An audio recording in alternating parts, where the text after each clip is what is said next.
장 1절 말씀입니다. 구약성경 958페이지 내외에 있습니다. 전도서 11장 1절 말씀, 우리 같이 한 목소리로 읽도록 하겠습니다. 너는 내 떡을 물 위에 던져라. 여러 날 후에 도로 찾으리라. 아멘. 오늘 하루도 여러분 너무 수고 많으셨습니다. 우리 옆에 있는 분들하고 인사할까요? 한 주간 정말 수고 많으셨습니다. 네. 이 하루를 열심히 살아내시고 오늘 이 자리에 나오신 모든 분들도 축복하고요. 어떤 성도님이 그런 말씀을 하시더라고요. 저녁 시간에 안 졸려고 아침부터 저녁까지 잤다고. 네. 엄청난 준비예요. 잠도 오지 않는데 막 억지로 주무시면서 이 시간에 도저히 조물째 잘 수가 없을 정도로 잠을 자고 왔다고 말씀하시는데 그 또한 대단한 준비다라는 생각을 하게 되었습니다. 여러분 모두 하나님 말씀의 은혜를 받고자 하는 그 선한 마음 하나님께서 너무나 기뻐 받으실 줄 믿습니다. 오늘 강사는 성동구에 있는 옥수중앙교회를 담임하시는 호용한 목사님이세요. 제가 전도사 때, 그러니까 교육전도사 때부터 이렇게 나중에 꼭 모시고 싶다. 개인적으로 만나주진 않겠지만 언젠간 만나 뵙고 싶다. 그런 생각을 했는데 지지난주에 교회 가서 미리 뵙고 인사도 드리고 또 이렇게 같이 제가 섬기는 교회에서 말씀도 나눌 수 있다는 게 저에게는 되게 꿈 같은 시간입니다.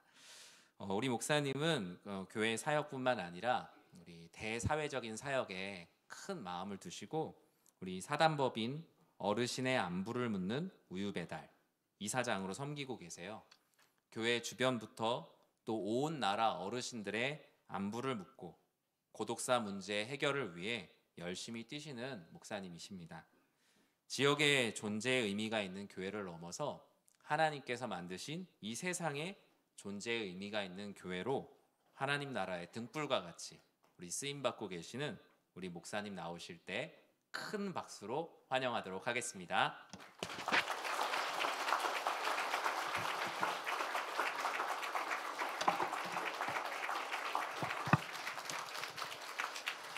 네, 할렐루야. 제가 기도하는 것을 가만히 이렇게 들어보니까 우리 연희교회는 역사와 전통을 자랑하는 78년 된 이런 교회라고 들었습니다. 맞지요?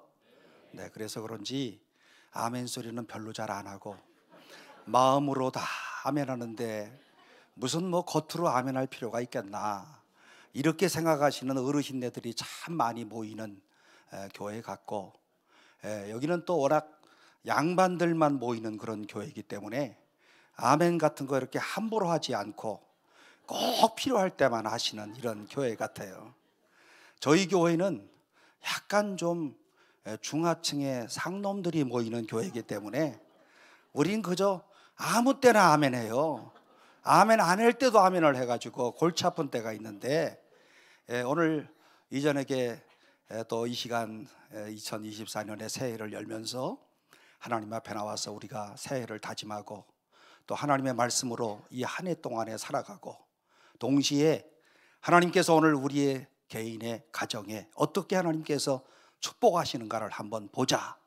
이와 같은 이런 확신을 가지고 오늘 이 밤에 나오셔서 같이 하나님의 말씀을 또 묵상하고 또 듣는 모든 분들에게 먼저는 하나님의 은혜가 넘치고 마음속에 말로 할 수 없는 이런 감격으로 충만한 오늘 이 밤이 되시기를 주의 이름으로 축복합니다. 오늘 여기 우리 박 목사님은 아주 굉장히 젊지만 저는 이제 저물어 가요. 저는 보시다시피 저는 이제 저물어가는 인생인데 이 저물어가는 인생을 주를 위하여서 어떻게 헌신하고 충성하다가 오늘 내 모든 목회 인생을 마칠까 요즘에 여기에 집중해서 이렇게 생각을 하고 있습니다. 저는 본래가 이렇게 설교를 할 때에도 요즘에는 교인들하고 좀 가까이 좀 가고 싶어가지고 우리 본 강대상이 있음에도 불구하고 그 강대상을 쓰지 않고 이 앞으로 나와서 왔다 갔다 하면서 요즘 설교를 해요. 그 이유는 제가 독일에서 공부를 하면서 보니까 독일의 루터가 종교개혁을 했던 이전의 건축물들은 아주 강대상이 굉장히 멀어요. 그래서 먼 곳에서 오늘 하나님이 그 먼 곳에서 우리들을 지켜보시고 우리들에게 복을 주신다 생각을 해가지고 이 강대가 굉장히 먼데 종교개혁 이후에 진 건물들은 대부분 강대상이 가운데 있습니다. 그래서 건물 뚝 들어가 보면 이 강대상이 교인들하고 가까우면 이것은 종교개혁 이후에 건물을 진 거구나 이렇게 생각을 하시면서 왜 그런가 하면 오늘 말씀을 전파하는 자와 말씀을 듣는 자가 함께 하나님의 말씀을 듣는다 이런 의미를 가지고 강대상이 앞으로 교인들 속으로 들어왔어요. 그래서 저는 과거에 그 생각을 하면서 요즘에 이제 여러 가지로 좀 나름대로 또 제 자신이 하나님의 은혜도 많이 주시고 또 그다음에 최근에 들어서서 또 자신감도 들고요. 또 나이도 많이 들어가고 그러니까 제가 못할 게 뭐가 있겠습니까? 그러니까 자신감을 가지고 이렇게 마이크를 들고 왔다 갔다 하면서 이제 설교를 하기 때문에 제가 움직이는 것 때문에 조는 사람은 없어요. 내가 조는 사람 가까이 가거든요 이렇게. 그렇기 때문에 뭐 하루 종일 오늘 자고 올 필요도 없어. 오늘 일터에서 직접 오신 분들도 이제 조는 분 없어요. 또 만에 하나 존다 하더라도 저는 너무너무 감사하게 생각해요. 왜냐하면 사도행전 유드고의 사건을 여러분들이 아시는 것처럼 사도 바울과 같은 사람이 설교를 하는데도 조는 사람이 있었는데, 그리고 또 이 졸다가 또 목까지 부러진 사람 유드고가 있었는데, 제가 설교하는데 조는 사람이 없으면 각본에 안 맞아. 그래서 조는 사람이 있어야 제가 사도 바울보다 그 밑에 따라가는 바울의 제자가 될 수 있으므로 마음 푹 놓고 졸지 마시고 주무시기를 바랍니다. 그래서 오늘 이 시간에 오늘 우리가 짧은 시간 동안의 말씀을 전하는 사람, 저와 여러분들이 하나님의 은혜를 만끽하고 이 새로운 한 해를 다짐할 수 있는 이런 귀한 시간이 꼭 되시기를 바랍니다. 오늘날의 우리 한국교회를 생각하면서 우리 한국교회에 대한 이런 걱정과 염려를 하시는 분들이 참 많이들 있습니다. 앞으로의 한국교회는 어떻게 될 것인가? 소망이 있는 교회인가? 아니면 희망을 잃어버린 이런 절망하는 그런 교회인가? 대부분의 사람들은 소망보다는 절망이라고, 그리고 교회가 걱정된다고, 이러다가는 교회의 모든 교회들이 다 문을 닫아야 되겠다고, 이와 같은 이러한 걱정 가운데 많은 사람들이 교회를 염려하고 있습니다. 우리처럼 이렇게 금요일 저녁에 열심히 나와서 이 부흥에 참석하는 우리들도 그렇지만 믿지 아니하는 사람들은 더 많은 사람들이 교회에 대해서 걱정들을 많이 하고 있어요. 그래서 위기다라고 하는 이런 말을 우리가 사용하고 있습니다. 아시는 바와 같이 오늘 이와 같은 이런 한국 교회의 위기의 상황을 오늘 우리가 어떻게 극복할 수가 있겠는가? 오늘과 같은 이런 위기의 상황 가운데 오늘 우리 모든 그리스도인들이 어떤 마음을 가지고 주님을 섬겨야 될 것인가? 오늘 이와 같은 이러한 복잡한 이런 문제를 가지고 오늘 어디에서 대답을 찾아야 되는가 하면 결국에는 우리가 대답을 찾을 수 있는 것은 성경으로 돌아오는 겁니다. 하나님의 말씀으로 돌아와서 주님은 오늘 우리에게 무슨 말씀을 하시는가? 주님은 오늘 우리를 향하여서 오늘 어떠한 사람으로 살기를 원하는가? 어떠한 사람이 되어야 마땅하뇨? 라고 하는 이와 같은 이런 도전을 주시는데 성경은 이렇게 말씀합니다. 네 하나님을 사랑하고 내 이웃을 네 몸과 같이 사랑하라. 이것이 율법의 완성이니라. 오늘 여러분이 우리가 신앙생활하면서 이와 같은 말씀을 귀가 뚫어질 정도로 오늘 그야말로 수없이 많이 들었던 그런 말씀이고요. 오늘 우리가 하나님을 사랑하는 이와 같은 일을 중심으로 해서 오늘 1950년 6.25 사변 이후로 지금까지 70년이 넘는 가운데서 하나님을 사랑하는 일이 아주 열심을 냈어요. 예배 시간마다 모여서 이들이 열심으로 뜨겁게 기도하고 예배 시간마다 정말 하나님 앞에 마음의 문을 열고 오늘 그리고 최선을 다해서 예배를 드리는 일은 아주 잘했어요. 오늘 여러분 하나님을 사랑하는 길이 무엇인가? 예배를 통해서 하나님을 사랑하는 표현할 수 있다는 거예요. 그러므로 오늘 우리가 살아가는 날 동안에 우리가 정말 신경을 써야 될 것은 오늘 우리가 예배를 좀 잘 드리자. 오늘 우리 연희교회도 2024년을 맞이하면서 예배의 승리자들이 되시기를 주의 이름으로 축복합니다. 첫째, 예배 시간에 졸지 마시고요. 둘째, 예배 시간에 딴 생각하지 마시고 설교자에게 집중하시고요. 예배 시간에 자세도 좀 똑바로 앉아서 예배를 드리고요. 오늘 여러분, 이 예배가 하나님 앞에서 내가 피조물된 것을 오늘 드러내는 시간이 예배 시간이잖아요. 그런데 여러분, 지난번 코로나 때 집에서 예배들을 드리시는 분들이 많이들 계셨는데, 집에서 예배를 드릴 때 여러분들이 다 예배 첫날은 그래도 좀 이제 옷도 좀 잘 차려 입고 이렇게 예배 드렸겠지. 그런데 한 두세 번 드린 다음에는 옷이 하나하나 벗겨지기 시작해가지고 그 다음 날에는 이제 우도 저고리를 벗고 그 다음에는 넥타이 풀고 그 다음에는 또 난닝것 바람으로 예배를 드리고요.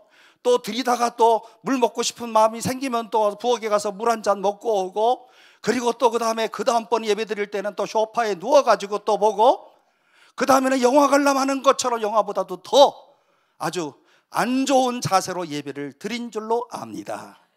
그치요? 지금 웃는 분들은 다 그랬던 사람들이 전부.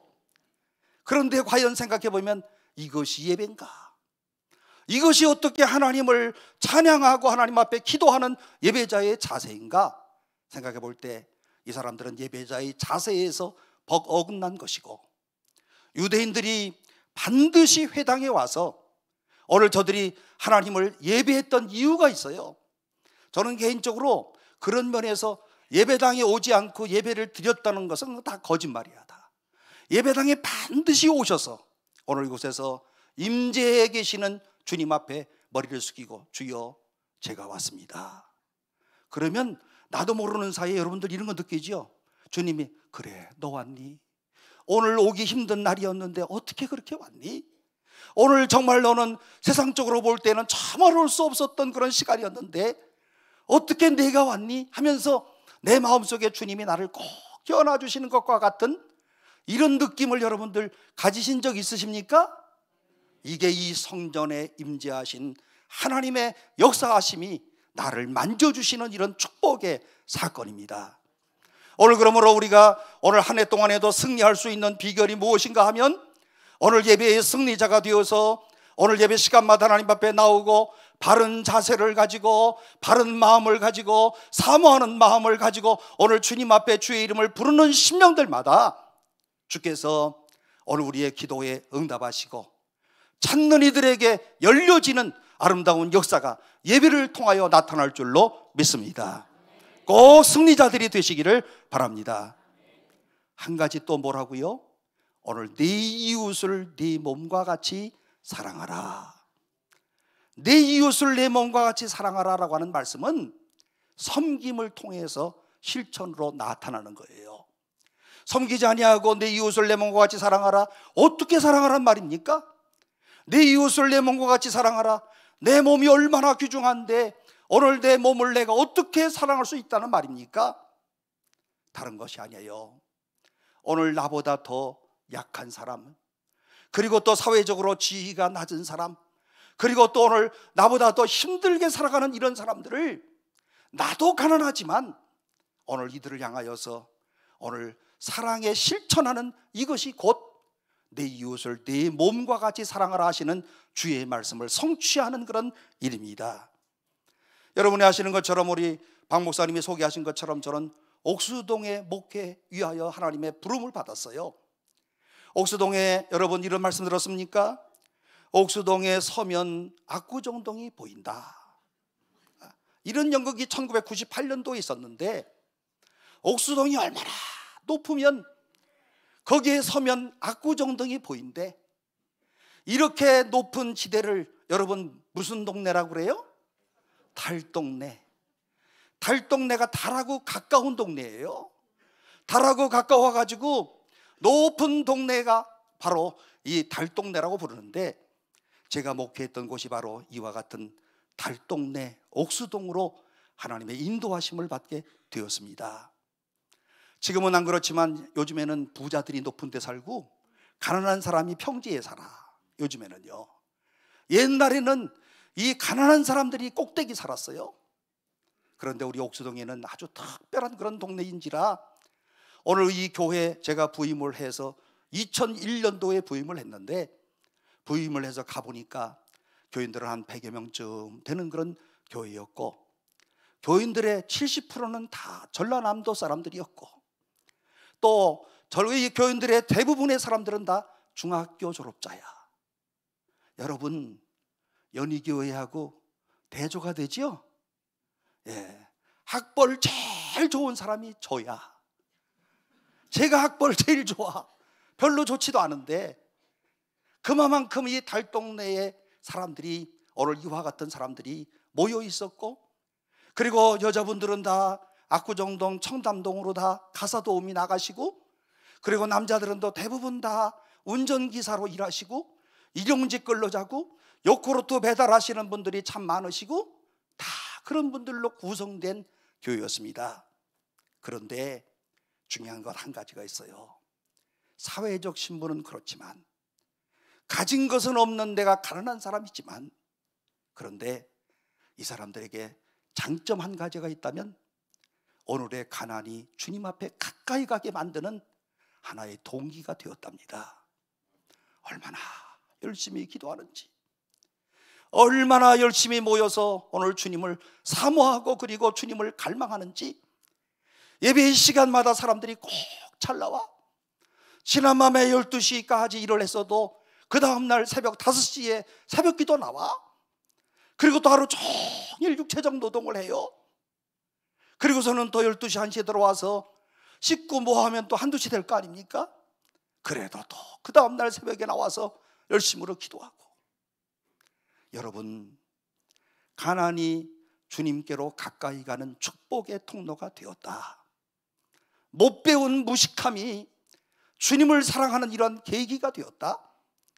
내가 정말 가진 것이 없는 이와 같은, 배우지 못한 이와 같은 무식한 것이 오늘 주님을 찾는 하나의 축복의 통로가 되었다. 우리 옥수동은 바로 그런 동네였습니다. 우리 옥수 중앙교회는 바로 이런 사람들이 모이는 이와 같은 그런 교회였습니다. 오늘 이와 같은 이런 교회 제가 부임을 해서 오늘 첫 부임에 이제 여러 가지로 사실은 너무너무 힘들었고요. 교회 재정도 말할 수 없이 어려웠고요. 제가 그래서 이제 이 교회 하나님이 보내주셨다 생각을 해서 이 교회에 와서 목회를 하는데 2001년도에 사례금 200만 원이더라고요. 200만 원을 주시는데 우리 부모님들도 50만 원 생활비로 드렸어. 제가 이래봬도 우리 부모님에게 34년 동안 매월마다 50만 원 한 번도 빼놓지 않고 드린 사람이에요, 제가. 그러니까 저는 틀림없이 장수의 복을 받을 거예요, 성경대로. 아멘이십니까? 아멘들 안 하잖아, 이게 지금 딱 보면요. 예? 저는 뭐 어차피 뭐 한 번 왔다가 이제 또 안 올 거니까 알아서들 잘 하세요. 그런데 오늘 제가 이 교회에 와가지고 아버지 어머니 사시는데 50만 원 드리지, 헌금 40만 원 드렸지, 110만 원 가지고 살 수가 없어. 그래서 우리 제 와이프한테 얘기했어요. 여보, 이거 110만 원 가지고는 애들 공부 못 시키겠으니까 당신이 나가서 좀 일 좀 해. 제가 누구라고 해? 목사잖아요 지금. 애들 공부를 시켜야 돼서 당신이 나가서 일 좀 해. 그랬더니 또 우리 와이프 워낙 순진해가지고 그 다음날 또 직장 알아보라 돌아다녔어요. 가서 이렇게 돌아다니다 보니까 윤 선생 영어 선생님으로 오래. 우리 와이프가 여기 연희고에서 가까운 대학교를 나왔어요, 여기. 그러니까 학벌도 괜찮아. 예? 그래서 그냥 얼른 취직을 하려고 하는 찰나에 이 윤 선생 영어가 구원파래. 그래서 그만뒀어요. 예? 뭐 하지도 않고 그만둔 거지만, 그때 얼마나 어려운 교회가 어려운지, 이런 가운데 오늘 교회가 전체가 어려웠고 교인들도 어려웠던 찰나에 오늘 우리 교회에 출석하시는 분 가운데서 권사님 한 분이 있으신데 이분께서 피란 나오셔가지고 이분이 아주 사업을 잘 하셔가지고 부자 할머니 한 분이 계셨어요. 한 권사님이라고 하시는 분, 이미 천국으로 가셨습니다. 그런데 어느 날 제가 이 교회 부임을 하고 한 4개월쯤 지났을까, 오늘 이 권사님이 오시더니, 목사님, 돌아오는 목요일 날 제가 팔순인데 목사님 오셔서 예배를 좀 한번 드려주세요. 제가 피난 나와가지고 이렇게 돈은 벌었지만 교인 전체로 잔치하기는 그렇고 이북의 새끼들 놓고 왔는데 내가 무슨 낯짝으로 예배, 이제 전체 교인들 예배를 드리겠습니까? 목사님만 오셔서 예배를 드려주세요. 그러시면서 신라호텔로 저녁 예배를 드리라고 그래요. 저는 그날 신라호텔 난생 처음 갔습니다. 신라호텔 중국집에서 식사를 한 다음에, 예배를 드린 다음에 식사를 마치고 나오려고 하니까 아드님이, 그분 권사님의 아드님이 벌떡 일어났더니, 목사님, 이제 독일에서 오셨지요? 한국에서 애들을 공부시키려면 돈이 필요합니다. 학원비도 필요하고 애들 기죽지 않도록 옷도 사줘야 되고 하니까, 목사님, 이 돈으로 애들을 좀 잘 좀 이렇게 학원비를 대시고 애들 양육비를 좀 쓰세요 하시면서 주머니를 이렇게들 치고 이렇게들 치는데, 내가 보고 싶어서 본 게 아니라 그분이 이렇게 해서 내가 봤어요. 여기도 봉투가 있고 여기도 봉투가 있고, 그러시다가 이쪽에 쓱 열더니 이쪽에서 봉투를 하나 다 꺼내시더니 저를 주는 거예요. 제가 목사로서 참 죄송한 말씀이지만 그 봉투를 받아들고 난 순간부터 저렇게 말씀하시는 저 봉투 속에는 얼마가 들었을까? 이게 제일 궁금했어요. 그렇다고 해서 주자마자 얼른 쳐다볼 수도 없고 열어볼 수도 없고, 얼마가 들었길래 저렇게 말씀을 하시나 생각을 하면서 신라호텔에서 나와가지고 옥수동 가려고 하면 한남대교 그 꼭대기 올라가다가 밑에 길에서 좌회전 꺾어야 되잖아요. 그래서 거기 좌회전에 마침 감사하게도 신호등에 걸렸어. 그래서 신호등에 걸려서 열어봤더니 봉투는 얇어. 순간적으로 많지도 않은데 그랬나 보구나 이렇게 생각을 했는데, 봉투를 열어보니까 수표가 있는데요, 동그라미를 세니까요, 난생 처음 세보는 동그라미야. 단신, 단십, 백, 천만, 십만, 백만, 천만. 이 1,000만 원짜리 수표가 2장이에요. 2,000만 원. 2001년도에 꽤 큰 돈이죠. 지금도 누가 나 2,000만 원 주면 좋겠어. 네? 큰 돈이에요. 그런데 이제 그 2,000만 원을 받아두고 나서 가슴이 출렁출렁거리고, 이걸 어떻게 쓰면 좋을까? 오늘 2,000만 원을 이걸 어떻게 해서 쓰면 좋을까? 애들을 위해서 어떻게 학원비를 쓰고 어떻게 쓰면 좋을까? 심장이 쿵쾅쿵쾅 뛰는데, 제 아내하고 둘이 갔었는데요, 제 아내하고 가만히 저녁에 생각을 해보니까 이 돈은 가난한 옥수동 사람들을 위해서 저분이 나에게 주신 돈이구나, 이렇게 생각이 드는 거예요. 그러면서 오늘 제가 제 아내 보고, 여보, 이 돈 어떻게 할까? 그랬더니, 당신 줬으니까 당신이 알아서 해. 제 아내는 너무 감사하게도 10만 원만 이상 되면 잃어버려. 지금도 내 사례금이 얼마인지도 몰라. 그렇게 돈에 대해서는 문외한이에요. 그래서 여보, 그러면 이 돈을 가지고, 하나님이 나에게 주신 돈이니까 오늘 이 돈을 우리 어려운 사람들을 위해서, 옥수동 사람들을 위해서 씁시다, 이렇게 얘기를 했더니, 당신이 마음대로 해. 그래서 돌아오는 주일날 장로님들 다 오시라고 그래가지고 얘기를 쫙 했어요. 그리고 장로님들, 우리 교회가 10억의 빚을 지금 지고 있지만 그래도 해야 될 것들은 해야 되는 것 아닙니까? 오늘 한 권사님이 이렇게 2,000만 원 주셨는데, 이 돈 가지고 오늘 우리 교회 어려운 사람들을 돕는 장학복지위원회를 만듭시다. 그랬더니 장로님들이 좋아하겠어요, 안 좋아하겠어요? 장로님들이 엄청나게 좋아하시는 거예요. 오늘 이와 같은 일이 있은 다음에, 그 다음에 제가 이제 부임 신방을 하게 돼가지고요, 얼마 되지도 않은 그런 교인들이지만 부임 신방을 집집마다 가면서 가서 예배를 드리고, 정말 이 가난한 집에 가서 눈물을 흘리면서 기도하고, 이 가난한 집에서 그리고 또 그들의 모든 애환을 들어주고, 그들을 위하여서 이렇게 간절히 기도하고 예배를 드리고 나올 때마다 옛날 원로 목사님한테 습관 받은 게 있어가지고 저한테 봉투를 하나씩 다 주는데요, 와서 집에 와서 하루에 7집쯤 신방하고 나서 와서 보면요, 아니 10만 원, 20만 원, 몇 년도라고요? 2001년도. 지금도 10만 원 큰 돈인데 그때 10만 원씩. 그리고 뭐 하시는 분이냐면 갑구정동 가서 가사 도우미 하시는 분이야. 하루에 일당 5만 원, 4시간 하면 3만 원, 그런 시절이에요.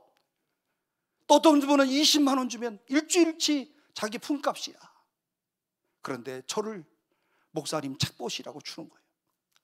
집에 들어와서 쭉 봉투를 정리하는데요, 이것도 내가 쓸 수 없구나, 이것도 장학복지 헌금으로 드려야 되겠구나 해서 처음에 하루 신방 마치고 모아놓고, 두 번째 날 마치고 또 모아놓고, 신방을 다 마치고 총 계산을 하니까 1,350만 원. 아이 가난뱅이들이 무슨 돈으로 이와 같은 이런 돈들을 주었을까? 지금도요, 그때 그 사람들을 생각하면 참 눈물이 나. 어떻게 믿음으로 이런 돈을 나한테 줬을까? 그 가난한 사람들이 어떻게 줬을까? 어쨌든 간 2천만 원 한 권사님의 돈과 또 그리고 신방하고 1,350만 원 해서 종잣돈이 얼마가 생겼겠습니까? 3,350만 원의 종잣돈이 생겼어요. 저는 독일에서 독일의 모든 상황을 이렇게 잘 봤습니다. 6년 동안 독일에서 살면서, 독일은요, 정치는 민주주의지만 경제는 분배를 참 잘해. 그런 면에서 사회주의적 분배예요. 뭐 부자도 있고 가난한도 있겠지만 우리나라처럼 이렇게 양극화가 심하지는 않아요. 거기서 제가 배운 것 한 가지가 있습니다. 자본주의의 분배 방식은 능력별 분배 방식이지라. 능력 있는 사람은 돈을 많이 벌고 능력 없는 사람은 정말 어렵게 살아가고, 그런데 성경적 분배 방식은 뭐냐? 사도행전 4장 35절에 나오는 말씀처럼 필요에 따라 나누어 주더라. 사도행전 4장에 나오는 그런 말씀이거든요. 필요한 사람이 누굽니까? 그야말로 참 소외된 사람들이고 가난한 사람들이고 힘든 사람들이고 그야말로 어려운 이런 사람들에게 아무런 조건 없이 그리스도의 사랑을 담아서 필요한 사람들한테 나눠주는 거예요. 제가 그래서 오늘 교인들한테 얘기를 했어요. 여러분, 오늘 우리가 이렇게 장학복지 헌금을 우리 각자가 좀 정했는데, 이제 이 장학복지 헌금 필요한 사람들한테 나눠드립니다. 그런데 오늘 2001년도에 들어온 모든 돈들은 절대로 저금하지 않습니다. 다 몽땅 가난한 사람들한테 씁니다. 왜냐하면 2002년도에도 하나님이 축복해 주실 것이기 때문입니다. 그러므로 절대로 저금하지 말고 오늘 우리가 들어오는 모든 돈은 이 돈값 줘서 필요한 대로 다 씁시다 해서 했는데, 2001년도에 오늘 그 돈을 가지고 교인들이 낸 작정헌금과 함께해서 오늘 1억을 썼어요. 1억. 이야, 우리 교회 예산이 그 당시에 우리 교회 예산이 2억 몇 천만 원이었어요. 그런데 1억을 어려운 사람들한테, 필요한 사람들한테 나누어 줬어요. 따지고 보니까 우리 교인들이 낸 돈은 한 4천만 원쯤 되고 6천만 원은 우리 교인들이 어디 가서 막 얘기를 해가지고 우리 목사님이 어쩌고저쩌고 막 얘기해가지고 그 사람이 감동을 받아서 우리 교회로 500만 원, 300만 원, 200만 원 이렇게 해서 들어온 돈이 1억을 채운 거예요. 그런데 여러분, 놀라운 일은요, 그때로부터 지금까지 계속해서 1억 이상의 돈들을 오늘 어려운 사람들을 위해서 쌀도 사주고 대학생들에게 장학금도 주고 전기요금도 내주고 수도세도 내주고, 우리 교회가 지금 20년 동안에 제가 부임한 이래로 대학생들한테 주었던 그 대학생 혜택 받은 사람이 500명이에요. 500명의 사람들 한 학기마다 10명씩 해서 1년에 20명씩. 그런데요, 이들이 다 졸업했잖아요. 졸업했으면은 이제 월급 처음 탔으면은 고맙게 생각을 해가지고 나한테 뭐 좀 넥타이라도 사오고 그래야 되는데, 이것들이 넥타이 사온 놈들은 두 놈밖에 없어. 누가복음 17장 말씀에 성취야. 거기 뭐 나온지 알아요? 문둥병 환자들 예수님께 고침을 받고 10명이 고침 받았는데 몇 명만 감사해요? 한 명만. 아마 그렇게 생각하는 것 같아. 목사님 뭐 지 돈 줬나? 장학금 받아갖고 줬지? 그렇게 생각하는 것 같아요. 그런데 여러분, 오늘 그러한 고민과 갈등과 회의가 들어도 그리스도의 사랑에 이와 같은 일들은 꾸준히 하는 것이 중요하다. 꾸준하게 지속하게 하는 가운데 하나님이 역사하시고, 꾸준히 하는 가운데 하나님의 역사가 나타남으로써 우리 마음에 체험을 통하여서 기쁨이 생겨지고, 그리고 우리 마음속에 감사의 마음이 생겨지더라. 오늘 여러분, 그러므로 선한 일들은 단회적으로 한 번 하는 것이 아니고 꾸준히 하는 거예요. 누가 보든지 안 보든지. 그리고 그 속에 보니까요, 그리스도의 사랑이 그 속에 담겨 있어요. 나중에 보니까 오늘 예수님 사랑 때문에 그 사랑의 빚을 갚기 위하여 사는 일이에요. 여러분, 우리가 그래서 꾸준히 하게 되었답니다. 오늘 그런데 오늘 제가요, 사실은 이와 같은 일들을 할 수 있었던 것은 지금 생각해 보니까 모든 것이 다 하나님의 은혜였고, 이렇게 달동네로 보내주셔서 목회를 하게 하셨던 것도 하나님의 은혜였고, 저도요 사실은 어릴 때 아주 개고생을 했어요. 우리 부모님들이 이북 사람들인데 피란 나오셔가지고서는 참 어렵게 사시는데, 이북 사람들의 특징이 뭐냐 하면 아무리 밥을 못 먹어도 학교 보내시는 거야. 그지요? 이북 사람들의 특징이야 이게. 그래서 저도 이북 사람들의 자식으로 태어나가지고요, 어릴 때 국민학교, 우리 땐 국민학교니까 국민학교 다니면서 기성회비 한 달에 100원씩이었는데 저와 비슷한 연배에 계신 분들은 다 이해가 빠를 거예요. 100원씩인데 제가 6년 동안 기성회비를 한 번도 안 내고 장학금으로 졸업했어. 무슨 말인지 몰라요? 웃지도 않아. 이렇게 보면 한 번도 낸 적이 없어요. 그리고 매일마다 하여튼 선생님들이 기성회비 안 낸 사람들은 다 복도에 세우나, 이름 불러가지고. 요즘 같으면 난리 나지. 세워놨다가 거기서 1시간 동안 수업 시간에 서 있다가 그 다음 시간에 선생님이 들어오라고 그러면 기분 좋은 날이고, 안 들어오라고 그러면 잘못하면 2시간까지 서 있어. 기성회비 100원 안 냈다고. 야, 진짜 옛날 선생님들은 왜 그랬는지 몰라. 예? 그런 가운데 공부를 한 거잖아요. 중학교 때는 내내 3년 내내 신문 돌리고, 신문 돌리면서 3년 내내 이 추운 겨울에 신문을 돌리고 돌아오면 8시쯤 돼가지고 껌껌하면 제가 또 눈도 큰지라 또 무서움도 많이 타고요, 눈물도 많이 흘리고 그렇거든요. 밤에 그냥 들어오면 막 껌껌하면 무서워. 제가 지난번 다니엘 기도회 가서도 그런 얘기를 한번 한 적이 있는데요, 어느 철길 건너가자마자 이발소가 있는데, 아니 신문값 280원인데 6달 밀렸어. 그래서 신문사 총무가 꼭 받아오라는 거예요. 그래서 제가 어느 날 가가지고 그 총무한테 얘기했어요. 저 이발소 주인한테, 아저씨 신문값 주세요. 그러니까 머리를 깎다가, 야 이놈아, 신문값 달라고 자꾸 그러지 마. 누가 안 줄까 봐 그래? 하면 소리를 지르는 거예요. 그런데 저는 이제 총무가 꼭 받아오라고 그랬으니까, 아저씨 총무가 꼭 받아오라고 그랬어요. 그랬더니 누가 안 준대 이놈아 하고 소리를 꽉 지르는 거예요. 그래서 그 서서 우두커니 서 있는데 머리를 깎던 사람이 이러는 거예요. 아이 사장님, 그 중학교에 그 조그만 애가 그 신문 돌리면서 이 추운 날 저렇게 고생하고 다니는데 그 말이라도 좀 이렇게 이쁘게 하셔야지요.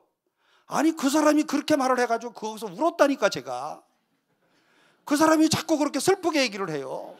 예? 그래서 거기서 막 이렇게 울면서, 그러니까 이 사장이 그때서야, 야 이놈아, 누가 떼어먹을까 봐 그러냐? 내일 줄게 그러더라고요. 아저씨 내일 주려면 오늘 주세요. 내일 줄 건데. 그랬더니 내일 꼭 준다고 그냥 가라고. 그래서 이제 신문값도 못 받고 그날. 그리고 돌아오면서 생각하면서, 우리 아버지 어머니는 왜 이렇게 가난한가? 우리 부모들은 왜 이렇게 어렵게 살아서 내가 신문을 돌려야 되나? 이런 생각을 하면서 중학교 때도 굉장히 어려운 그런 생활을 했답니다. 그러면서 제가 하나님께서 이렇게 나이가 들어서 목사가 된 다음에도요, 사실은 오늘 여기 이런 옥수동 같은 이런 달동네로 나를 보내주신 거예요. 달동네 들어와서 이렇게 보니까 그야말로 참 어려운 사람들이 참 많이 있었고, 힘든 사람들이 열심히 일을 하고 신앙으로 살아가는데, 이제 제가 한 2년쯤 열심으로 어려운 사람들 쌀도 사주고요, 전기요금도 내주고, 그 다음에 또 물세도 내주고, 그리고 또 그 당시에는 무상급식이 아니었기 때문에 동네 학교들마다 15명씩 밥값을 대주고요. 그러면서 하여튼 필요한 대로, 무슨 제가 특별히 묵상하고 기도하고 그래서 응답받고 이래서 한 게 아니고 필요하다고 하는 것들만 그냥 했어요. 그런데 이것이 그냥 할 때마다 어려운 사람들 돕고 하는데, 동네에서 이제 소문이 났어. 옥수중앙교회 목사님이, 그 젊은 목사가 왔는데, 이 젊은 목사가 성자야. 어려운 사람들 엄청 도와. 여러분들은 저를 성자라고 생각하지 않지만, 예, 옥수동 사람들은 저를 성자라고 합니다. 인터넷 찾아보세요. 예? 예? 인터넷 찾아보면 내가 성자로 나온다니까. 예? 프란체스코래 그것도 또. 예? 그러던 가운데 저만 지나가면 성자니까. 저한테요, 이 할머니들 할아버지들이, 아유 목사님 다리 아파요, 목사님 허리가 많이 아파요, 목사님 이 목이 아파요. 내가 할머니들 할아버지들이 귀찮게 하도 그래가지고 마음속으로, 아니 할머니라서 이렇게 목이 아프고 허리 아픈데 나보고 어떻게 하란 말이에요 도대체. 속으로만 이런 말을 수없이 많이 했어요. 나보고 어떻게 하란 말이야. 그러면서 이렇게 지나는데 마음속으로, 저 사람들에게 칼슘을 공급해 주면 그래도 좀 골다공증 같은 것들이 좀 좋아지겠구나, 이런 생각을 제가 했습니다. 그리고 우리 교회 바로 옆에 우유 지점이 있었는데 가서 물어봤어요. 우유 얼마예요? 180ml짜리가 700원이래. 700원이면 한 달이면 37이 20일 해서 21,000원. 21,000원이라는 거예요. 한 달에 한 사람한테 줄 수 있을 돈이. 그래서 제가 사실은 준비를 다 그렇게, 21,000원씩이구나.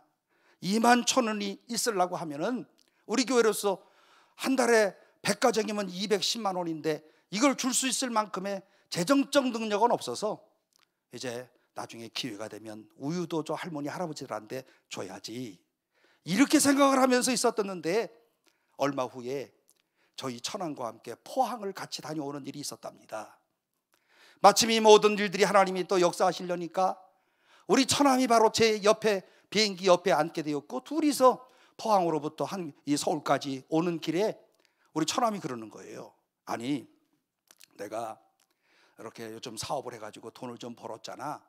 그런데 나도 좀 좋은 일을 좀 해야지. 내가 뭐 좋은 일 할 수 없을까? 그때 제가 생각이 났어요.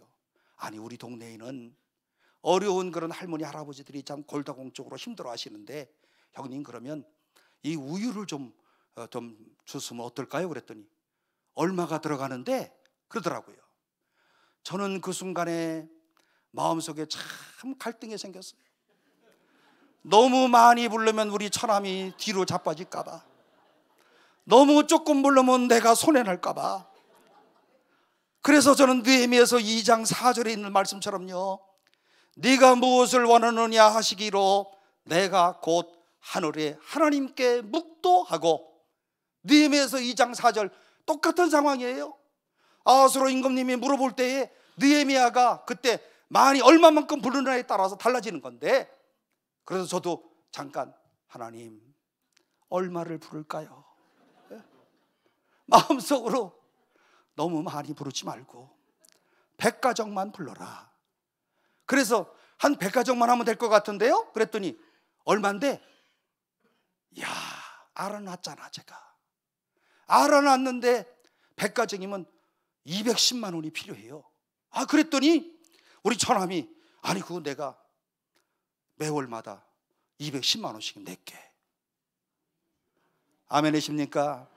하나님의 간섭하심이 이렇게 임하시고, 하나님의 은혜가 오늘 이와 같이 임하고, 하나님의 은혜가 아니면 이와 같은 일이 있을 수 없었는데, 오늘에 다 시간이 20년이 지난 오늘 가만히 생각해 보니 모든 것이 다 하나님의 은혜였다.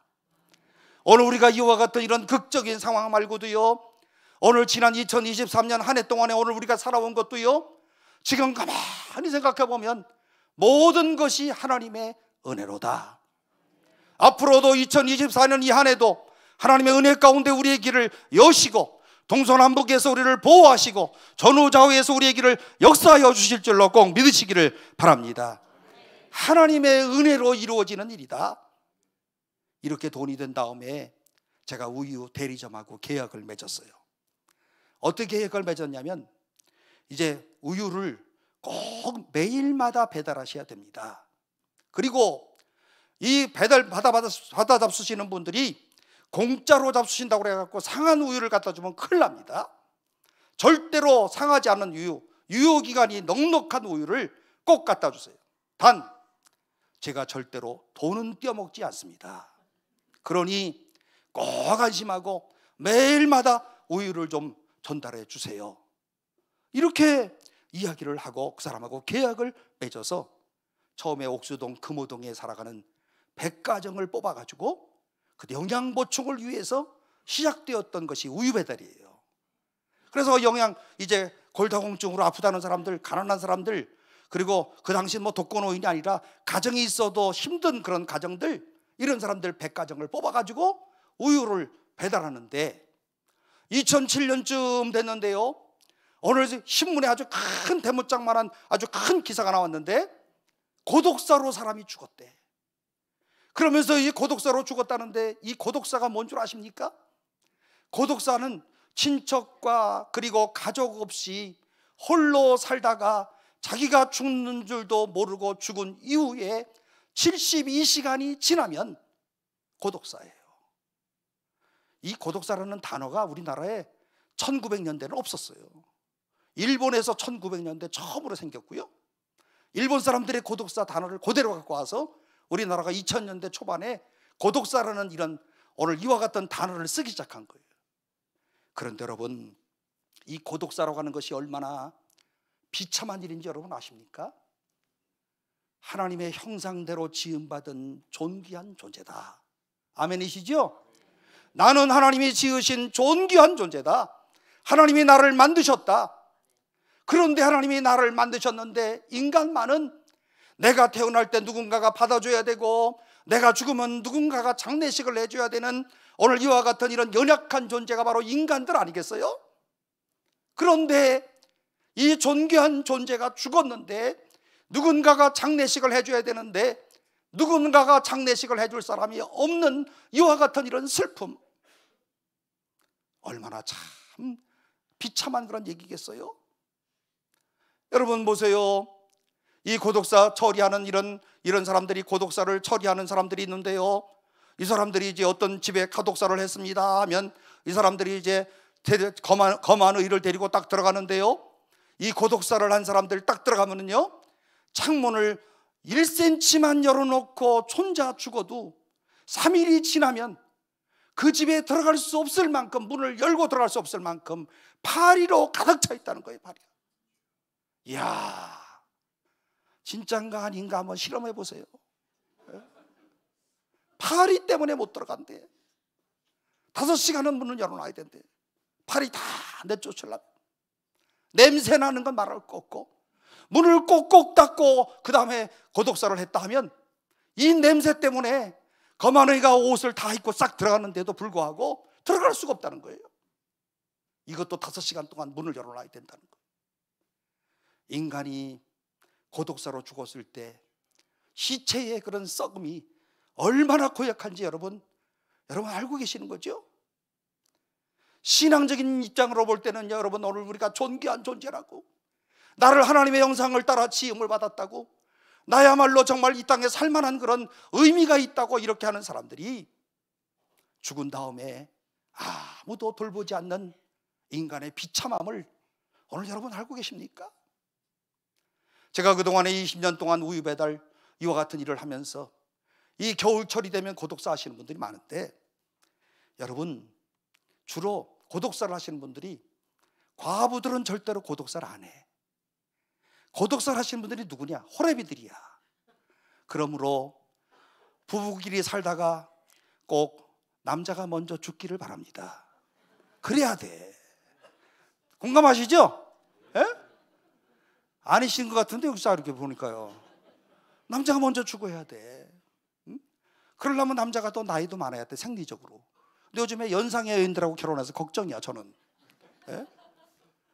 왜 그런지 아세요? 제가 해보니까 심리적으로요, 엄마의 사랑과 아빠의 사랑이 좀 다른데, 엄마의 사랑은요, 과거에 사랑하는 아들들, 딸들에게 아무리 못해줬다 하더라도요, 그 사랑이 가슴속에 뛰어 넘치고 그 사랑이 외적으로 표현돼 가지고 이 자식들한테, 이 혼자 살는 어머니지만 매일 전화해. 매일 전화하고 잘 있니? 매일 엄마는 전화해. 그러다가 우리 엄마가 전화 안 왔어. 그럼 엄마 죽은 거야. 과부는 그래, 과부들은. 그런데 호래비들은 안 그래. 나이가 먹어갈수록 아이고, 내가 좀 더 돈 좀 많이 벌어서 우리 새끼들 그냥 집이라도 좀 사줬으면 얼마나 좋았을까.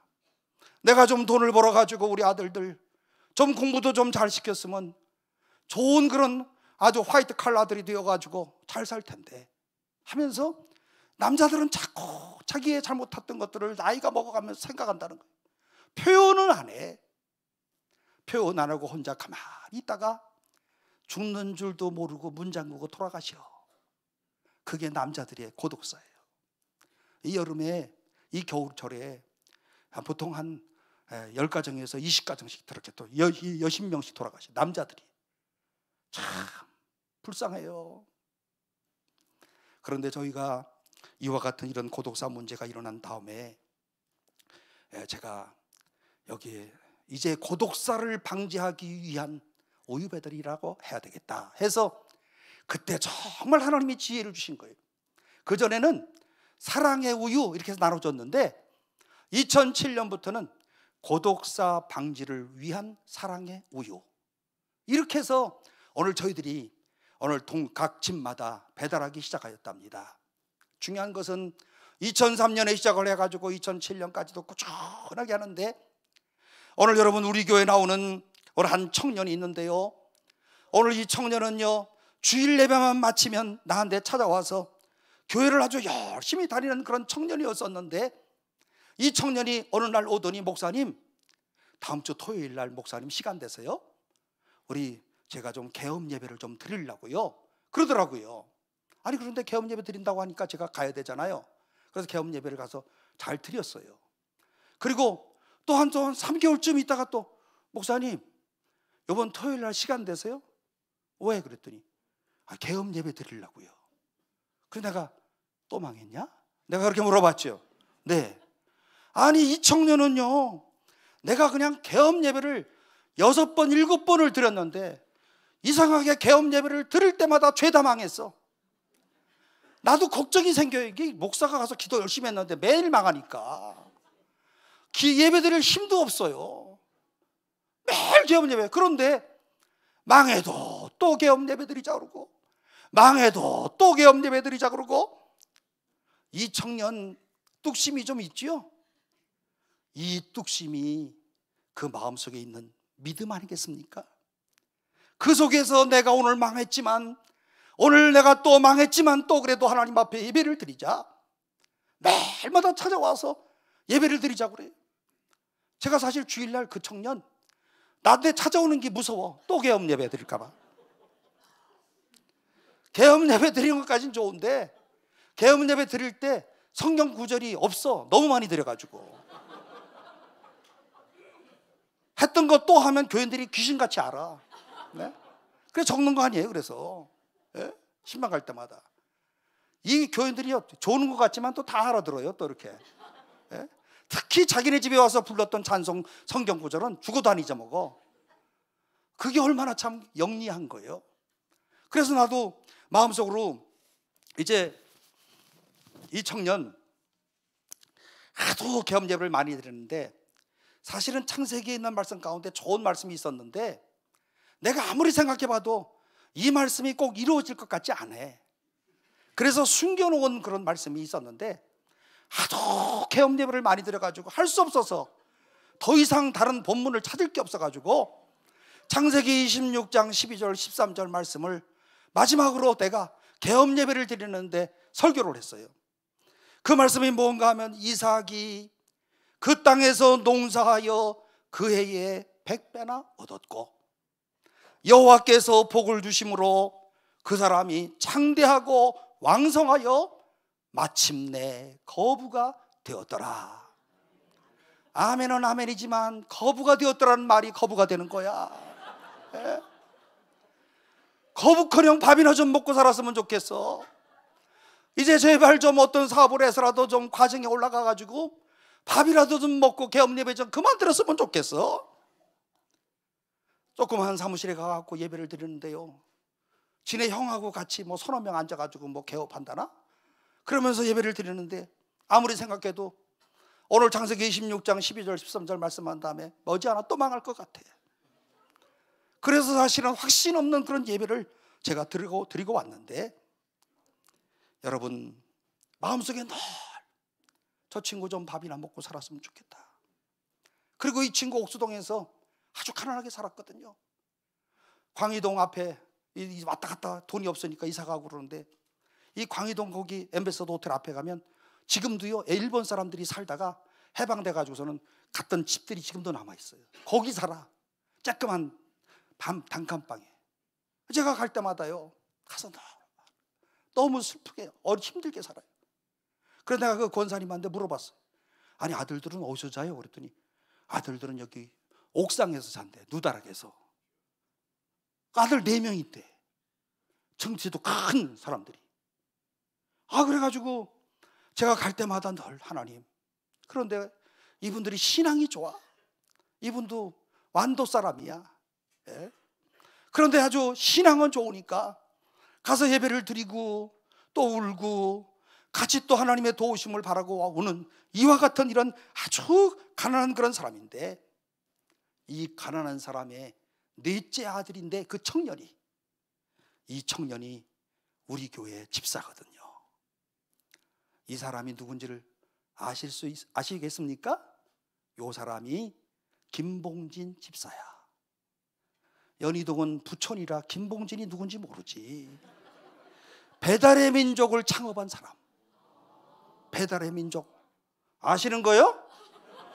오늘 가서 치킨 하는 마르씩 배달의 민족 통해서 또 잡수시겠네.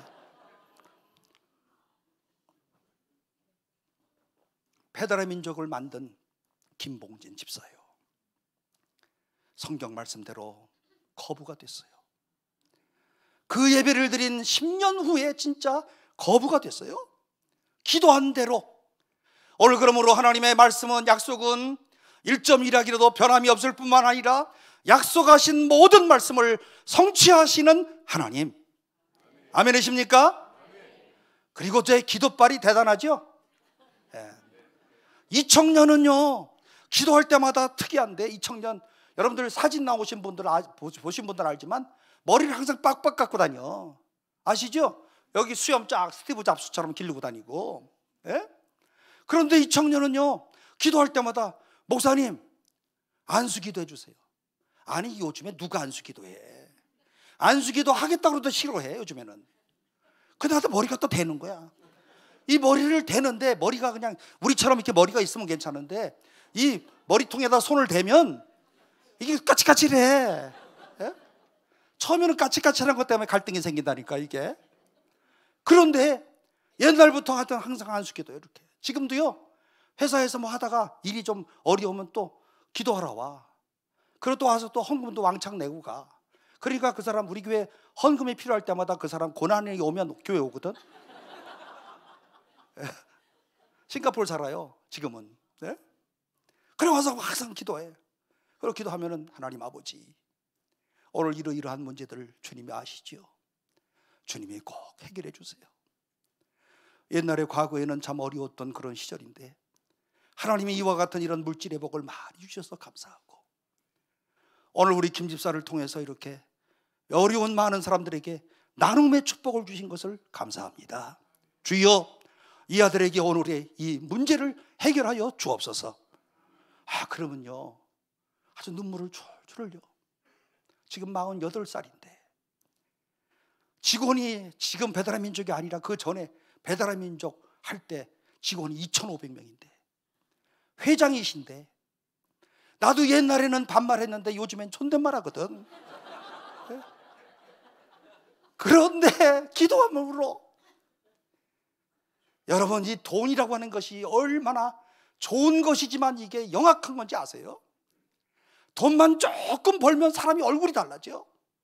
그래 안 그래요? 돈만 조금만 생기면 그 다음에 교만해져. 여러분, 오늘 여기 교회에 무슨 회장님 계셔요? 회장님들이 안수 기도하겠다고 하는 사람 있어 없어? 없어요. 머리 그 건들기만 해도 이게 지금 고대하고 왔는데 안 되는데요. 그럴 거예요 아마. 응? 예?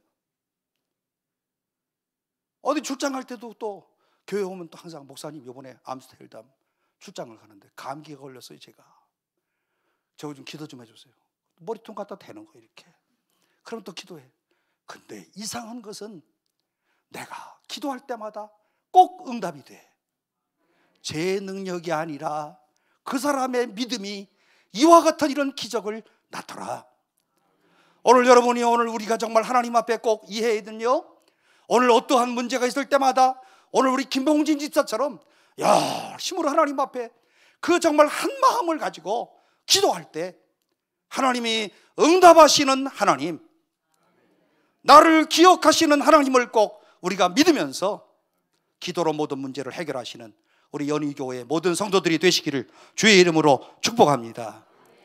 꼭 기도하시고, 사람들 그러고 누구를 위해서도 권사님 내가 기도할게, 이게 최고의 거짓말이야. 기도도 안 하면서 기도한대. 카톡에다가 또 내가 당신을 위해서 복 많이 받으세요, 꼭 기도할게요. 뭘 기도해? 기도하기는. 아니, 기도가 거기다 글씨 쓰면 기도해요? 올해는 진짜 여러분들 꼭 좀 진짜 기도 좀 하시기를 바랍니다. 내가 이거 우리 교인들한테는 이렇게 함부로 말 못해요. 예? 또 삐지는 사람 생길까 봐. 진짜 기도를 드리지요. 하나님 말씀 가운데 내가 너의 기도를 기억한다, 내가 너의 기도를 응답해 주마, 이런 축복들로 2024년을 이제 시작하지만 마무리를 멋지게 지으시는 오늘 여러분들이 꼭 되시기를 주의 이름으로 축원합니다. 작은 물결이 모여서 이제 큰 강을 이루는 것처럼 우유 배달에는요, 이 김봉진 집사가 늘 저한테 와서 이런 얘기를 했어요. 목사님, 제가 돈을 벌면요, 오늘 우유 배달은 제가 꼭 할게요. 목사님이 우유 배달 하시는 건 너무너무 멋지고 좋아요. 그럴 때마다 저는 너 돈부터나 좀 벌어라, 네? 그런 생각을 했어요. 그런데 오늘 이 사람이 오늘 그야말로 이제 배달의 민족을 이제 창업을 하면서요, 목사님 우유 배달하는 거 너무 좋아요. 제가 돈 벌면 배달의 민족을 만들 터인데, 제가요 우유 배달하다가 배달의 민족으로 졌답니다. 배달의 민족의 배달자가 무슨 역사의식 갖고 진 게 아니고 우유 배달에서 나온 말이, 그게 몰랐지요? 그 사람이 우리 교회 안수 집사라니까. 예? 이런 사람이 이제 우리 배달의 민족을 창업한 다음에 그때부터요, 스타트업 중에서, 아니 창업하고 난 다음에 6개월 만에 그냥 막 신문이 나기 시작하고 막 잘 되는 거예요. 막 그리고서는 막 그냥 뭐 이 사람이 그냥 만나는 사람들마다 우유 배달 하는데 너무 좋으니까 당신네 회사도 좀 우유 배달에 후원하세요 하면서 이 사람이 우유 배달을 하라고 이 사람에서 만나는 사람마다 해가지고 이 사람이 다 데려온 거. 이게 매일 유업을 우리 우유 배달 후원자로 데려왔어요. 그래서 매일 유업이, 이분이 처음에, 그분들은 다 사업하시는 분들이니까 저보고 그러시더라고요. 이제 우유 배달하는 거 전부 우리가 좀 할 수 있도록 해주시고, 야쿠르트나 이런 것들 다 그만하시고 전부 매일우유로 하재. 그러자 그랬지. 대신 소화가 잘 되는 우유를 만들어서 거기다 QR코드를 찍을 테니까, 우리 그리고 이 소화가 잘 되는 우유의 매출액의 1%를 우리한테 주겠대. 후원하겠대요. 수익이 아니고 매출. 그래가지고 우리랑 처음 계약을 맺을 때는요 150억을 했어, 1년에요. 그런데 요즘에는 6년이 지난 오늘날에는 이분들이 800억을 하셔. 우리한테 얼마 주게요? 8억. 매년마다 8억. 팔리는 데서 1%씩 주는 거예요. 이것도 하나님의 축복 아니겠어요? 그런데 골드만삭스를 또 데려왔어요. 여러분, 이 골드만삭스라는 회사, 여기 골드만삭스 다니시는 분들 계세요? 연봉 엄청납니다. 네. 골드만삭스 직원이 이제 우리 교회를 방문했는데요, 우리가 김봉진 집사의 오늘 이런 이야기를 듣고 방문을 했고, 김봉진 집사가 우리가 430억 투자를 했는데 오늘 알고 1년을 지난 다음에 보니까 430억 중에서 6천만 원을 옥수중앙교회 우유배달에게 기부를 했는데 그게 진짜인지 거짓말인지를 오늘 우리가 확인하기 위하여서 왔습니다. 골드만삭스 상무이사 2명이. 그래서 저도 골드만삭스 그래가지고 이게 한 번도 골드만삭스 가본 적도 없고 그래가지고 그래 대신 연봉도 높고 좋은 회사라 이런 것만 알았거든요. 근데 이 사람들이 나를 만나겠대. 와서 만났는데 물어보는 게 그러는 거예요. 목사님, 그 김봉진 대표가 매월마다 500만 원씩 낸 게 사실입니까? 냈다고. 우리 교회가 옥수동에서 했는 일들을 제가 설명을 잘했어요. 그랬더니 이것도 또 하나님의 은혜지.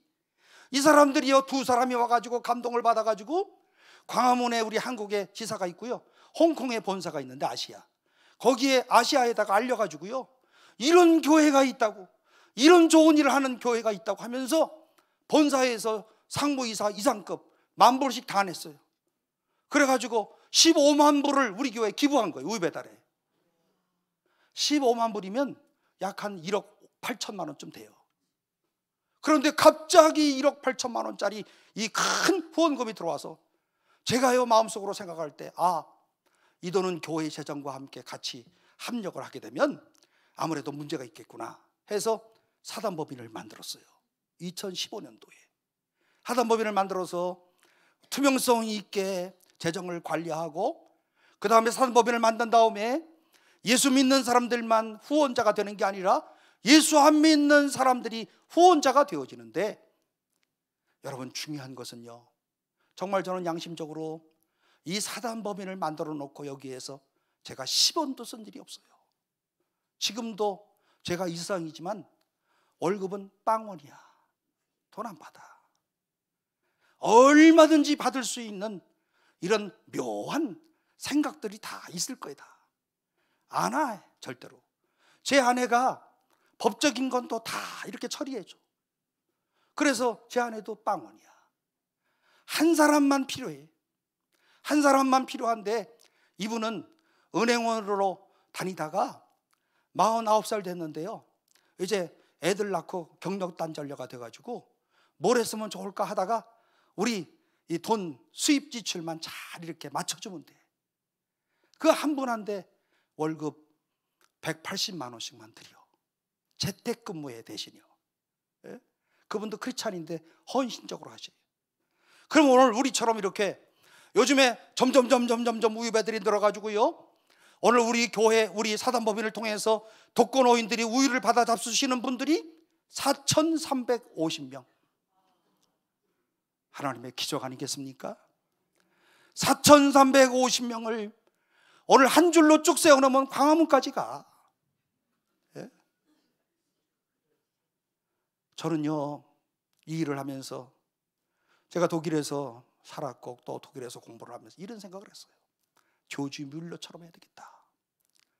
조지 뮬러는 당시의 고아들을 이렇게 데려다가 키웠는데, 조지 뮬러의 평생 동안에 그를 거쳐간 고아들이 1,400명, 그리고 제일 많았을 때가 3,000명. 그런데 조지 뮬러의 모토가 있었어요. 나는 절대로 사람들에게 손 벌리지 않는다. 어려울 때마다 하나님 앞에 기도한다. 하나님이 주시는 것만큼만 한다. 그게 얼마나 제 마음에 저도 감동을 받았는지 저도 그렇게 했어요. 교인들한테 절대로 우윳감 내라고 얘기하지 않는다. 그리고 하나님이 주시는 것만큼만 한다. 그리고 이 일 가운데 내부적으로 행정비를 줄이고 들어오는 모든 돈들은 우유값으로 낸다. 여러분 놀라지 마세요. 하나님의 은혜 가운데 이 우유값에 후원이 들어오는데 요즘에 28,000명 28,000명이 매월 10,000원을 내면 얼마인지 아세요? 계산 안 하셔도 괜찮아. 2억 8천만 원이에요. 그런데 10,000원만 내는 게 아니라 어떤 사람은 20,000원, 어떤 사람은 1,000만 원도 내는 사람들이 있어요. 수많은 사람들이 오늘 여기에 매월마다 이렇게 28,000여 명의 사람들이 이 고독사 방지를 위한 우유 배달에 또 어른들, 독거노인들을 위한 안부를 묻는 일에 후원한답니다. 그 중에는 어떤 사람이 있는 줄 아세요? 불교 신자도 있어요. 이 불교 신자의 대표는 누구냐면 여기 용산에 가시면 거기 본사가 있는데 거기 60개 치킨 60개 치킨 여기 연희동은 안 오시나? 60개 치킨 집사님 장로님 아세요? 60개 치킨? 거봐요. 뭐 모르시잖아. 여기 젊은 분들은 60개 치킨 알아요? BBQ는 알고 뭐 그러겠지. 응? 60개 치킨 사장님 닭 60마리만 튀긴대. 예? 기름에다가 그 다음에 그 뚱뚱한 그 있잖아요. 이 누구지? 예. 그 사람 나와서 이렇게 선전하는 거 있잖아요. 그 사람이 우리에게 매월마다 700만 원씩을 기부해요. 근데 불교 신자야. 제가 대표님 그렇게 그 불교 다니시는데 어떻게 이렇게 기독교에서 하는 이런 데다가 이렇게 그 돈을 많이 기부하세요? 아이고 좋은 일 하는데 종교가 무슨 문제가 됩니까? 저는 불교 신자이지만 목사님이 하시는 일에 저는 아주 감동을 크게 받습니다. 그러면서 매월마다 지금 벌써 10년 됐어요. 그 1년에 보통 한 평균 1억씩 내는 거예요. 이렇게 이분들이. 그러면서 이런 분들이 계속 돈을 내시고 여기 매일 위협 사실은 아까 말씀을 드린 것처럼 매출의 1%씩 1년에 8억씩 주시는 건데 거기에 사장님이 여자분이야. 김선희 사장님. 뭐 알라면 금방 하니까요. 그 사장님이 항상 저한테도 얘기를 해요. 목사님 그렇게 경영을 해서 되겠어요? 그러면서 아주 저보고 사람들을 좀 구하고 막 이렇게 해서 좀 시스템을 잘 만들어 놔야지 되겠냐고 하면서 처음에는 그러셨는데 요즘에는 감동을 받으셔가지고요. 야, 목사님이 저렇게 프로세스 뭐 영어도 엄청 써요. 프로세스가 어쩌고저쩌고 하면서 그러는데 될까 했는데 목사님 암만 해도 하나님이 계신 것 같아. 이분 넌크리스찬이거든요. 그래서 제가 어디 가서 강연을 할 때마다 이 김선희 부회장님 지금은 하나님을 모르지만 하나님을 알고 주님 품으로 돌아오는 이와 같은 놀라운 기부자가 되게 해 주세요. 그분도 연세대학교 나오셔서 그래서 오늘 그와 같은 이런 사람들이 이 사람 저 사람이 오늘 우리의 이런 우유 후원 사업에 많이 도와줘서 중요한 것은요 오늘 우리가 꼭 목적대로만 쓰는 거예요. 1년에 한 50억 60억 들어오는데요 제가 월급 안 받고 제 아내도 안 받고 월급 나가는 건 250만 원밖에. 그것도 이제 180만 원에서 올해부터 250만 원으로 올려주려고 그래 지금요. 그것밖에 없어요. 그리고 제가 무슨 뭐 혹시라도 누구하고 커피 마시고 판공비로 써야 될 일 있어도 제가 사실은 지금 쓸 필요가 없어. 왜? 옥수중앙교회 담임 목사잖아. 내가 누구에게 판공비를 쓸 수 있는 일이 있다면 옥수중앙교회 목사로서 써도 돼. 그래서 안 써요. 그런데 이런 소문이 나기 시작해가지고 우리가 여기 사단법인에 후원하면 99.5%가 다 목적 사업비로 사용된다 해서 알지 못하는 이런 사람들이 계속해서 오늘 우리를 후원하는데 문제는 이 모든 것이 하나님의 감동하심 때문이었다. 하나님의 은혜 때문이었다. 하나님이 도와주시는 이와 같은 이런 하나님의 놀라운 그런 기적이었다. 오병이어의 이런 놀라운 기적을 하나님이 보여주신 일이다. 그래서 저희가요 서울 시내 25개 구인데요 25개 구마다 150가구씩 이렇게 지금 우유를 돌리고 있는 거예요. 여기 서대문구도 150가구가 지금 우유가 돌리는 거예요. 우리 우유가 오고 있어요 지금 여기. 이 교인들 중에서는 뭐 여기 다 교인들은 독거노인 내지는 가난한 분들이 없으시면 안 받겠지만 가난하고 독거노인들은 이 서대문고도 온다니까요. 그렇게 또 이렇게 잘 나가시는 분들 그늘에는 항상 어려운 사람들이 많이 살아요. 사실은 강남구 서초구 같은 데도 돌리는데 이분들은요 상대적 박탈감이 강해. 그렇잖아요. 남들은 잘 사는데 나는 뭘까, 이런 생각이. 그런데 더 많은 사람들이 강남구에도 있다니까요. 서초구에도 있다니까요. 송파구에도 있고. 얼마 전 명절에 송파구에서 독거노인 2분이 돌아가셨어요. 얼마 전에 항상 명절 때 잘 돌아가셔. 왜 그런지 아시겠죠? 명절 때는 좌절감이 많이 들어. 명절은 찾아오는데 나는 도대체 뭐 인생을 어떻게 살았나, 이러시면서 가난한 사람들이 마음속에 박탈감을 많이 갖는 거예요. 그런 사람들에게 아침에 가서 띵동 안부를 묻고 누군가가 찾아온다. 그리고 누군가가 나에게 관심을 갖고 있다. 그리고 내가 죽는다 하더라도 내 시신은 썩지 않는다. 이런 소망을 갖고 있는 거예요. 우유 배달 받아 잡수시는 어른들이.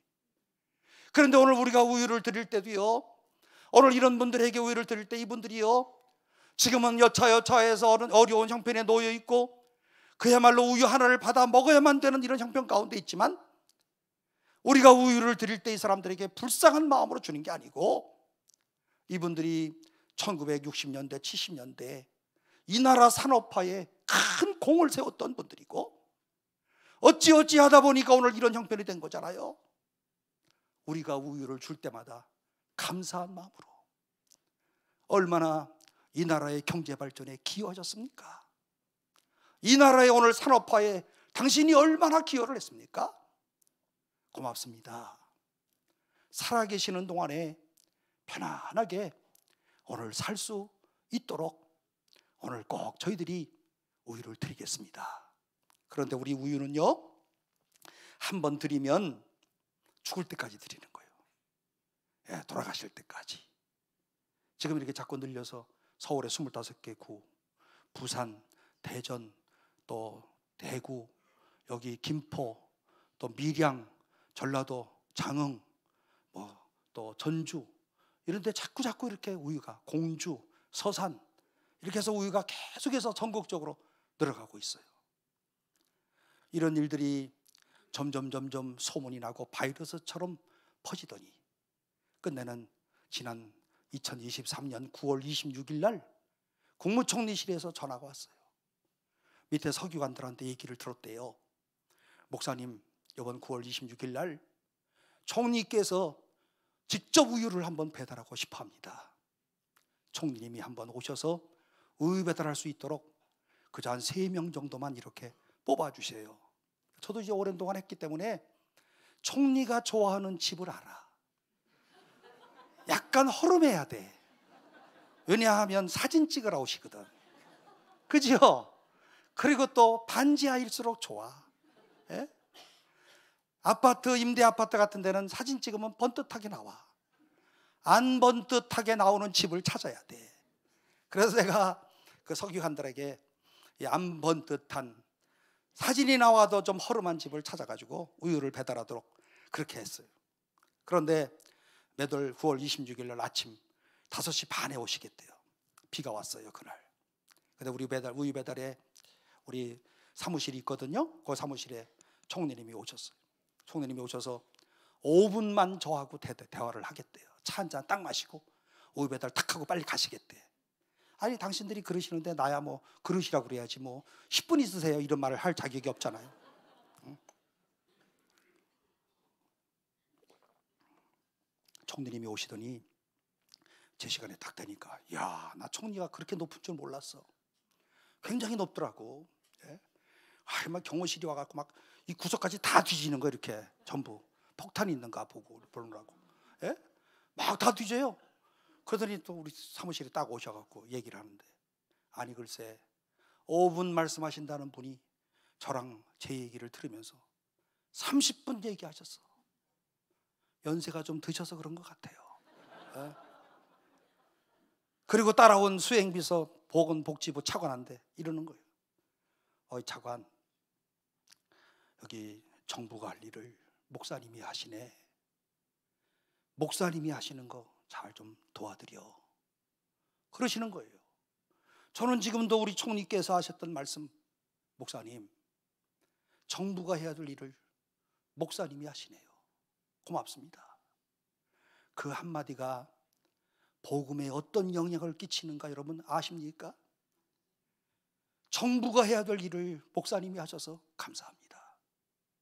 그리고 이 총리께서 너무 감동을 받아가지고 그날 우산 쓰면서 우유 배달을 했는데, 하고 나서 총리실에 돌아오셔서 장관들한테 다 모아놓고 내가 우유 배달을 하고 왔다고 자랑하시면서 밑에 있는 서기관 사무관들에게 목사님 좀 모셔다가 밥 좀 대접하라고. 내가 무슨 밥을 못 먹어서 걱정하는 거 아닌데. 그래서 내가 광화문 나가서 총리가 사주시는 밥 좀 먹고 왔다니까요. 그리고 총리 사모님이 넥타이 만드시는데 넥타이도 하나 얻어왔어요. 우리나라는 대통령도 총리도 애들이 없어. 아시죠? 네. 총리도 애들이 없어. 총리 사모님이 디자이너신데 이게 당신이 디자인 쫙 한 넥타이를 저한테 하나 선물해 주셨어요. 오늘 메고 올라다가 깜빡 잊어버렸어요. 아주.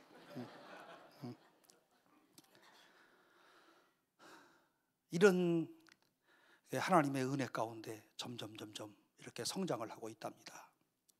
그런데 오늘 제가 이렇게 가만히 생각해 보니까 오늘 전도서 11장 1절 말씀, 내 떡을 어디에 던지라고요? 물 위에 던지라. 그 다음에 뭡니까? 따라해 보세요. 여러 날 후에, 언젠가는 알 수 없는데 그 여러 날이 얼른 다가오면 좋지만 하나님의 마음대로신데요, 여러 날 후에 도로 갚으리라, 도로 찾으리라. 아멘이십니까? 이런 얘기를 할 땐 좀 아멘을 좀 크게 하고. 예? 제가 강남 금식기도원 가끔씩 한 달에 한 번씩 가는데요, 거기 가서 설교할 때 제일 좋은 건 뭐냐면 아멘을 잘해서 좋아.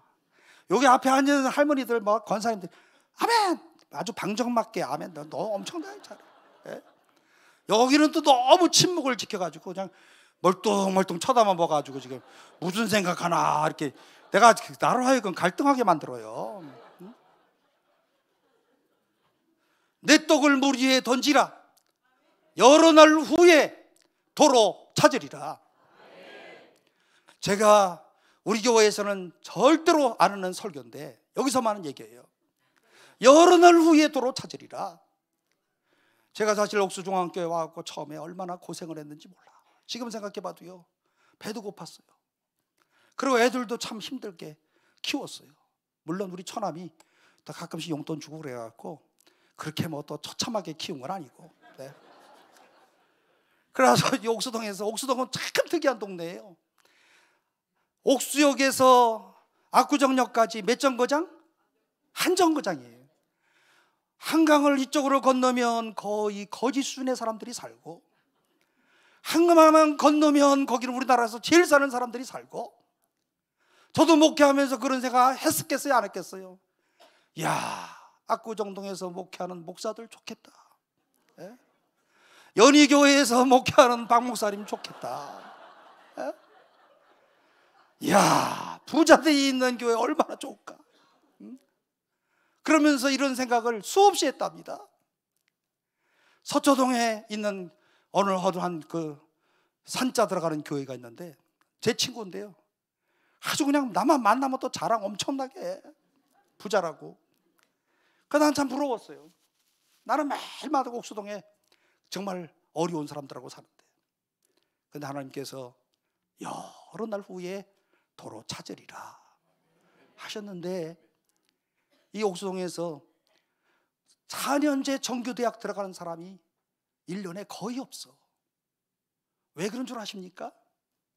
그 당시만 해도요, 옥수동에서 중학교 때 공부 좀 조금 한다 그러면 압구정동으로 다 위장 전입이야. 다 전부 위장 전입이에요. 좀 35만 원만 주면 해. 그래서 35만 원 주고 압구정동으로 위장 전입하는데, 우리 아들이 이제 독일에서 초등학교를 졸업하고 한국에 와가지고요, 중학교 1학년 다니는데 1학년 때는 거의 꼴찌했어. 말이 잘 안 돼요. 다음 중 고지식한 사람이 누구입니까? 하면 지식이 높은 사람인 줄 알아. 그러니 빵천 맞지. 예?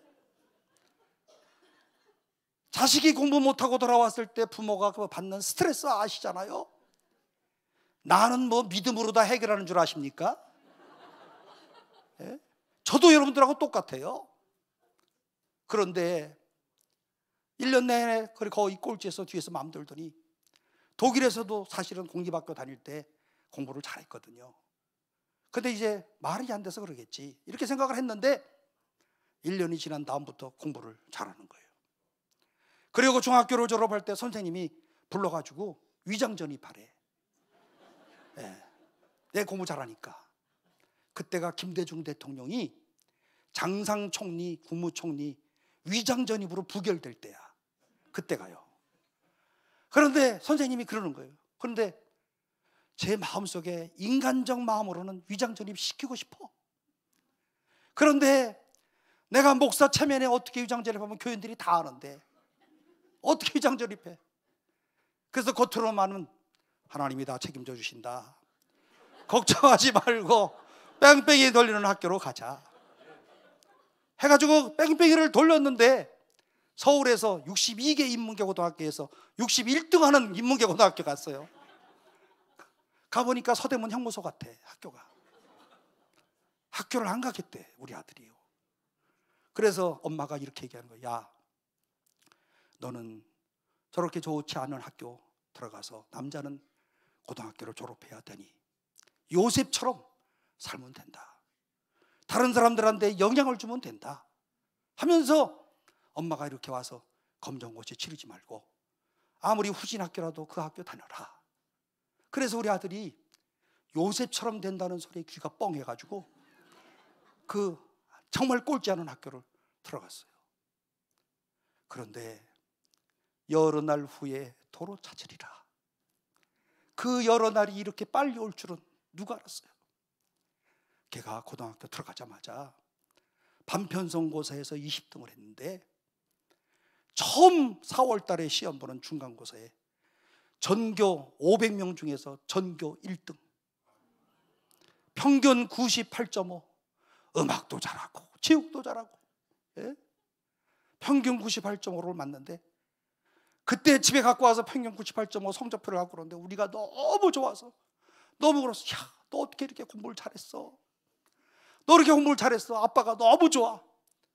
우리 아들 말에 의하면 그때 우리 아빠가 자기를 처음으로 사랑하는 것을 알았대.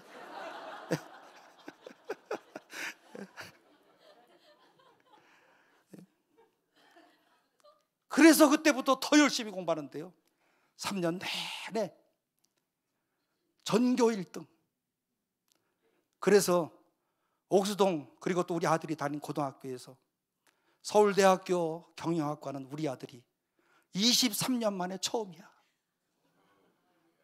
여러 날 후에 도로 찾으리라. 제 인생의 가장 기쁜 날이에요. 이해 가시죠? 자식을 키워본 사람들 이해 가잖아요. 자식이 잘 되는 게 최고잖아요. 자식이 잘 나간다 하면 감사하잖아요. 그래서 옥수동에서 서울대 경영학과를 졸업하고 저 또 제대하고 또 취직을 하는데 어디 컨설팅 회사에 또 취직을 했어요. 하다가 그 다음에요, 서울대학교 나왔다고 돈 법니까? 서울대학교 나왔다고 끝나는 거 아니잖아.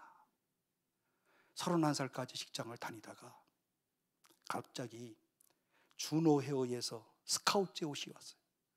준호헤어 알아요? 머리 어디서 깎았어요? 저도 이거 준호헤어에서 깎은 머리입니다. 이거 우리 아들 때문에. 우리 아들이 준호헤어에 샴푸를 만들고 전국에 있는 준호헤어를 다 모니터링하고 그 안에서 또 재무에 관련된 이런 일들을 하면서 대표이사로 31살에 갔어. 지금 36살이에요. 요즘 너무 돈을 잘 벌어. 네. 나한테 돈 안 달라고 하는 것만도 감사하잖아. 그렇잖아요, 부모들이. 그런데 여러 날 후에 도로 찾으리라. 이 말씀의 성취 아니겠어요? 오늘 그런데 지난번에 저한테 그러더라고요. 아빠 전화 와가지고 나 이사 가려고. 그래서 아니 어딜로? 그랬더니 아니 나 도곡동에 그래 이렇게 타워 팰리스로 가려고. 아주 조심스럽게 얘기를 하더라고요. 그래서 제가 지금 왜 나한테 전화한 거를 내가 알기 때문에, 야 나는 너 타워 팰리스 사는 것보다 청와대 살아도 난 너무 좋다. 그랬더니 그때서야 마음이 확 풀려가지고요. 왜냐하면 저는 30평 아파트를 살거든. 근데 지는 너무 좋은 집으로 산다는 거야. 그러면서 미안해서, 이건 연희동 사람들이나 이해를 하지 절대로 시골 가서 이런 얘기 안 해요. 응? 제가 목회 43년 하기 때문에 눈치도 엄청 빨라요. 네. 응? 그래서 거기 산다니까. 우리나라의 부의 상징이잖아요. 그런데 이게 서울대학을 나와서 이루어지는 일이 아니고 여러 날 후에 도로 찾으리라. 하나님이 아마도 저를 불쌍하게 생각하신 것 같아요. 하나님이 아무래도 우리가 하는 일을 기특하게 생각하신 것 같아요. 그래서 이와 같은 이런 오늘 저희도 저 스스로도 너무너무 복을 누리고 산답니다. 네. 우리 교회가 과거에는요 100여 명 모이는 그런 조그마한 교회였는데 지금은 출석교인들 500~600명이 모이고요. 그리고요 옛날에는 10억의 빚을 졌던 교회인데 지금은요 우리 교회 잔고가 25억이야. 연희교회보다 많죠? 잔고가 그렇다고요. 잔고가. 그런데 우리 교회는 아직도 사택이 없어. 제가 사는 월세로 살아요. 왜 그런가 하면 중간에 살 수 있는 경제적 능력이 있었는데 제가 그걸 또 넌쩍 사면 가난한 교인들이 뭐라고 그럴까? 목사님 지 살 것만 챙기는구나. 이렇게 말할까 봐 못 샀어요. 그런데 그 못 사가지고서는 지금까지 그 다음에 아파트 값이 확 올라가가지고 지금까지 못 사고 있어요. 네. 네. 사택이 아직도 없어요. 우리 교회만한 교회가. 그리고 지난 4월인가요? 우리 동네 아파트 값이 자꾸 전세값이 올라가가지고 아니 제가 전세값이 막 올라가가지고 또 기간이 안 맞아가지고 교회 유치부실이 굉장히 넓은데 이거 한 이만큼 되는 여기 강대상 많은데요.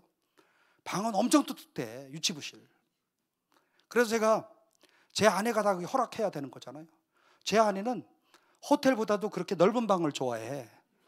그래서는 거기서 집 될 때까지 살자는 거예요. 기간이 안 맞아가지고. 그래서 제가 거기서 2달간을 살았어요. 유치부실에서. 유치부실이 다 좋은데 방도 뜨끈뜨끈하고 너무 좋아요. 그런데 밤 2시쯤 되면 화장실 가고 싶은데 문 열고 나가야 되는데 무서워. 그래서 내가 우리 교회 장로님 보고 무섭다고 그러니까 장로님이 뭐라고 그러냐면 아니 목사님 하나님의 성전에서 뭐가 무서워요? 그래서 네가 살아봐라 내가 그랬어요. 아주 속으로만. 예? 당신이 살아봐. 예? 아니 밤 2시에 문 열고 뭐가 있는 것 같아요. 아니 목사님이 신앙이 그것밖에 안 되냐는 식으로 나한테 얘기하더라고요. 그래서 내가 아주 기분이 나빴어요. 약간. 그러고 나보고 뭐라고 하냐면 아이 목사님 그 호텔 가서 이렇게 사시지 왜 이렇게 이런 데서 사십니까? 그래서 속으로 또 그렇게 속으로만 얘기하는 게 목회 때 너무 많아. 당신 돈 내는 거야? 예? 교회 돈 갖고 하자는 거 지가 기분 내는 것처럼 교회 돈 아껴야지. 응? 당신 돈 내는 것도 아니지. 그런 말 하려면 자기가 돈 갖고 와야지. 예? 아니 그래야 안 그래요. 예? 그런데 후에 한 2달쯤 지난 다음에 우리 김봉진 집사가 찾아왔어요. 그럼 찾아와서 이렇게 얘기를 하는 거예요. 목사님, 제가 싱가포르에서 있는 동안에 목사님 교회에서 이렇게 유치부실에서 생활을 하셨다며요. 나 교회에서 살았어. 목사님 왜 그런 데서 사세요? 그러면서 우는 거야. 저한테 얘기하지요. 저한테 얘기하시지 왜 그런 데서 사셔요? 목사님 나이가 이제는 그런 데 사시면 불편하잖아요. 그러면서 자기가 이 아파트를 알아봤대요. 그래서 저는 우리 교회 바로 앞에 옥수동에서 제일 비싼 아파트인데 그 아파트로 월세로 이사 가시라는 거야. 그래서 제가 내 팔자에 없는 가장 좋은 아파트에서 지금 살고 있답니다. 이 모든 것이 다 하나님의 은혜 아니겠어요? 오늘 우리가 꼭 기억해야 될 것은 무엇인가 하면, 오늘 우리 모두가 정말 내 떡을, 의식주의 중요한 먹는 문제, 떡을 물 위에 던지라. 어떤 물고기가 와서 먹을는지는 몰라요. 누구에게 지금 떡이 갈는지는 몰라요. 그러나 그 누구에게든 오늘 알지 못하는 그 사람에게 던지는 그 한 덩어리의 떡이 하나님께서 여러 날 후에 도로 찾으리라. 후손들이 잘 되는 이런 놀라운 축복을 하나님이 약속하시고 계십니다. 전도서 11장 그 이후에 쭉 보면 무슨 말씀 나오는지 아세요? 풍세를 살피는 자는 씨앗을 못 뿌린다. 매일 이 핑계 저 핑계 되는 사람은 절대로 못한다는 거예요. 돈 좀 번 다음에 한다, 내가 뭐 좀 한 다음에 한다는 사람은 절대로 못해요. 그러나 주님이 명령하시는 이 명령을 따라서 오늘 우리가 그대로 순종을 한다면 하나님의 신실한 이런 약속이 우리 가운데 그대로 임할 줄로 믿습니다.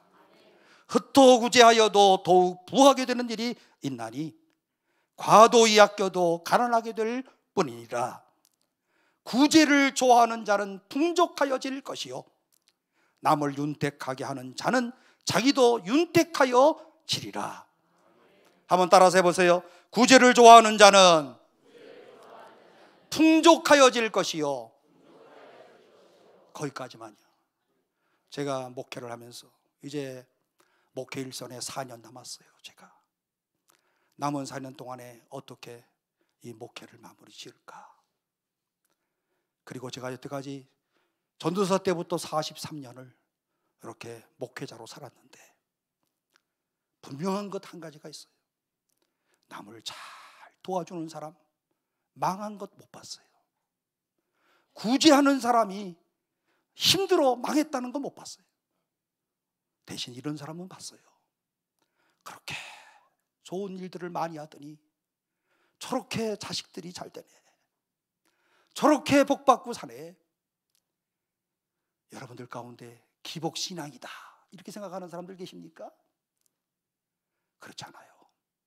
하나님의 약속은 신실하신 하나님의 약속임을 꼭 믿고 오늘 2024년 하나님을 예배하는 일에 열심을 다하고 이웃을 섬기는 구제의 실천에 열심을 다해서 연희교회 때문에 영혼의 구원받는 사람들이 많아지고 주변 사람들이 정말 이 연희교회의 이런 아름다운 일로 인해서 나도 예수를 믿어야 되겠다, 나도 신앙을 갖는다면 조계사로 가지 않고 연희교회로 가겠다, 이와 같은 이런 고백이 터져나오는 이런 역사가 이 교회를 통해서 나타나기를 바랍니다. 이제 우리 박 목사님을 통해서 들려오는 모든 소식, 아이고 목사님 우리 교회 교인들이 너무너무 2024년에 복을 많이 받았어요. 우리 2024년에 하나님께서 쏟아부을 것이 없을 만큼 복을 받았어요. 이러한 신앙의 고백과 간증이 있는 한 해가 되시기를 주님의 이름으로 축원합니다. 우리 다 같이 한번 기도하겠습니다. 하나님